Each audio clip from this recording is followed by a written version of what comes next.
સુરતમાં ગુનાખોરીની દુનિયામાં માથાભારે સમીર માંડવા પર 4 શખ્સે જાહેર રસ્તા પર ફાયરિંગ કર્યું હતું. હુમલાના સમયે સમીર માંડવા રસ્તા પર ઊભો હતો. જો કે તેને કોઈ ઈજા થઈ ન હતી, તો તાજેતરમાં થયેલી જૂની અદાવતના કારણે તેને નિશાન બનાવવામાં આવ્યો હોવાનું પોલીસના પ્રાથમિક અનુમાનમાં સામે આવ્યું છે. લાલગેટ પોલીસ મથકની હદમાં થયેલા આ ફાયરિંગ મામલે નોંધાયેલા ફરિયાદ મુજબ 3 થી 4 શખ્સ રસ્તા પર આવ્યા અને સમીર માંડવા તરફ સીધું ફાયરિંગ કર્યું હતું. હુમલાને અંજામ આપ્યા બાદ આરોપીઓ ત્યાંથી ફરાર થઈ ગયા હતા. ઘટનામાં સમીરને કોઈ ઈજા થઈ નહોતી. પોલીસ ઘટના સ્થળે તાત્કાલિક પહોંચી હતી અને ફાયરિંગ બાદ મળી આવેલી બુલેટ કબજે કરીને ફોરેન્સિક તપાસ માટે મોકલી આપી છે. સમીર માંડવા સામે લૂંટ, ધમકી, મારામારી જેવા ગંભીર ગુનાઓમાં અનેક કેસો લાલગેટ અને આસપાસના વિસ્તારોમાં નોંધાઈ ચૂક્યા છે.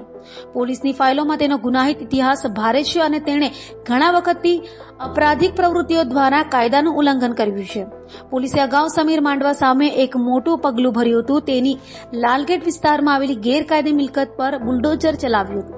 શહેર પોલીસ દ્વારા ચાલતી માફિયા મુક્તિ અભિયાન હેઠળ તેની સંપત્તિને નષ્ટ કરવામાં આવી હતી. હાલની ફાયરિંગની ઘટનાનું કારણ સમીર માંડવાની જૂની અદાવત હોઈ શકે છે. હાલ આરોપીઓ હજુ સુધી પકડાયા નથી, પરંતુ પોલીસે દાવો કર્યો છે કે શંકાસ્પદ ઇસમોને ઓળખી લેવાયા છે અને ટૂંક સમયમાં ધરપકડ શક્ય છે.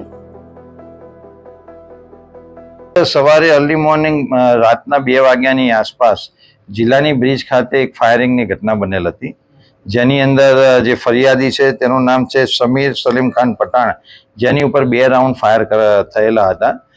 આ અનુસંધાને કેમ એની પર ફાયરિંગ થયું છે તે હજી સ્પષ્ટ થયેલું નથી, પરંતુ જે ફરિયાદ તેણે આપેલી છે તેમાં જે 2 બાઇક ઉપર કુલ 4 ઇસમો આવેલા હતા, જેમાંથી 3 ઇસમોને ફરિયાદી ઓળખી બતાવેલ છે, જેથી 3 ઇસમો વિરુદ્ધ નામજોગ ફરિયાદ કરેલી છે અને 4થો ઇસમ અજાણ્યો ઇસમ બતાવેલો છે.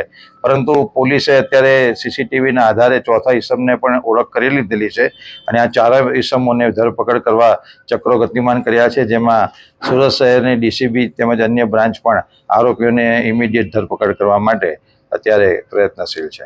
પ્રાથમિક કારણ શું લાગી રહ્યું છે? સમીર માનવાનો કોઈ ગુનાહિત ઇતિહાસ છે ખરો? એની વિરુદ્ધમાં 302 ગુસ્સીટોક જેવા વિવિધ ગુનાઓ દાખલ થયેલા છે. પ્રાથમિક પૂછપરછ કરતા ફરિયાદી એવી કોઈ વિગત જણાવેલી નથી, પરંતુ જ્યારે આરોપીને અમે પકડીશું ત્યારે કેમ એની પર ફાયરિંગ થયું છે તે જણાવવામાં આવશે અને તે આપને મીડિયાને પણ જણાવવામાં આવશે.